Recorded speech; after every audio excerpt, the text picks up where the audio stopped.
Lo primero es gracias al ponente por su trabajo, pero bueno, desde el Grupo ALDE planteamos una serie de objeciones que a nosotros nos parecen ineludibles, ¿no? La primera de todas es que nos parece que no solo el informe del ponente, sino especialmente los informes de la Comisión sobre los que se basa el ponente, parten de una premisa absolutamente falsa de toda falsedad, que va contra los datos objetivos. Los datos objetivos en Europa lo que nos demuestran es que ha bajado el consumo de gas de manera permanente, ya solo en los últimos 6 años, más de un 23%, ¿no? Y, sin embargo, pues tanto el informe como la Comisión se dedica a decir lo contrario desde hace no un año, ni 2, ni 3, sino desde hace más de una década. Y, bueno, me gustaría enseñarles un gráfico que es absolutamente revelador, porque es un gráfico en el que esta línea negra que ven ustedes aquí son los consumos reales que hay de gas natural en Europa y, sin embargo, estas previsiones, que son las rayas discontinuas de la Comisión, son los consumos que ha previsto la Comisión durante más de una década, ¿no? Desde el año 2000. Previsiones absolutamente disparatadas, es decir, ni se acercaban de cerca a la realidad. Y esto, como decía, durante más de una década no se han equivocado ni por casualidad en detrimento de las multinacionales. Y uno se llega a preguntar si lo que no tienen en la Comisión es infiltradas a las multinacionales para hacer estos informes. Porque, evidentemente, en el mejor de los casos, y si uno piensa bien, son previsiones equivocadas, pero si uno piensa un poco peor, son previsiones interesadas de los oligopolios dedicados al negocio del gas. Por tanto, una primera llamada de atención, desde luego nosotros vamos a plantear que sean árbitros independientes del mercado los que hagan esas previsiones de consumo en base a las cuales luego se eligen y se hacen las infraestructuras con dinero público.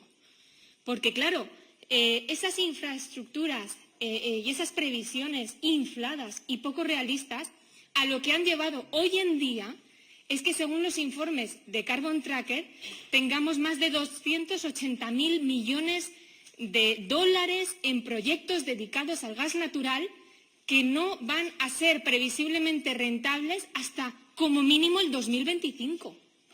Entonces, ¿a qué viene que algunos países europeos estén previendo incrementar sus infraestructuras de gas natural en más de un 58%? ¿A qué viene con esta cantidad de infraestructuras que ya tenemos hoy por hoy? Y otra cosa que nos preocupa enormemente es que una cadena de inversiones o overinvestment o sobreinversiones que no respondan a una demanda real del mercado, lo que van a hacer a medio plazo, desde luego, es frenar de una manera decidida la transición hacia las energías renovables, que nos parece absolutamente esencial.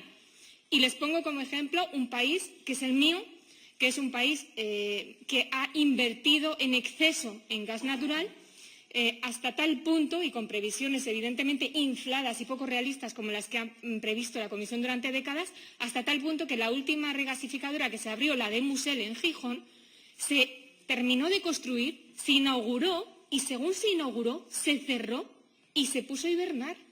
¿Creen ustedes que cuando en el futuro, a medio plazo, se incrementa el consumo de energía, si se incrementa, alguien va a querer invertir en renovables si están esas regasificadoras cerradas y absolutamente infrautilizadas? En España se calcula que las que tenemos, 7, están utilizadas a un 12% de media de su capacidad. Y las infraestructuras a nivel europeo están utilizadas a un 25% de su capacidad. Por tanto, me parece que lo primero que hay que exigir es a la Comisión que esté para defender los intereses de los ciudadanos y del consumidor final de electricidad, no para defender los intereses espúreos de los oligopolios dedicados al comercio del gas. Lo segundo que nos llama la atención en el informe es que no menciona, a pesar de que es tremendamente reciente, ¿verdad?, la COP21. Un segundo termino, pero es que me parece importante. No menciona la palabra sostenibilidad. No menciona la palabra cambio climático, solo menciona la palabra sostenibilidad para decir que es un combustible fósil sostenible el gas. No se puede conjugar la palabra sostenible y gas en la misma frase. Es decir, el señor Cañete, el comisario de Energía, nos ha intentado convencer que el gas es el combustible menos sucio. Oiga, le respondo al señor Cañete, el gas no es que sea sucio, es que es muy sucio. Es decir, Tiene, evidentemente, menos emisiones de CO2, pero lo que tiene es unas emisiones de metano, que en ningún caso se mencionan en el informe y que aquí se pueden ver. Las emisiones de metano son las que están en rojo, las emisiones que están en amarillo son las de CO2. Tienen menos emisiones de CO2, pero tienen muchas más de metano, que son 80 veces peores que las de CO2 para el cambio climático. Por tanto, sí, termino. Queremos evidentemente que las inversiones se limiten a las estrictamente necesarias y la oportunidad de negocio que están viendo algunas multinacionales, pues evidentemente no creo que tenga que ser la prioridad. Muchas gracias.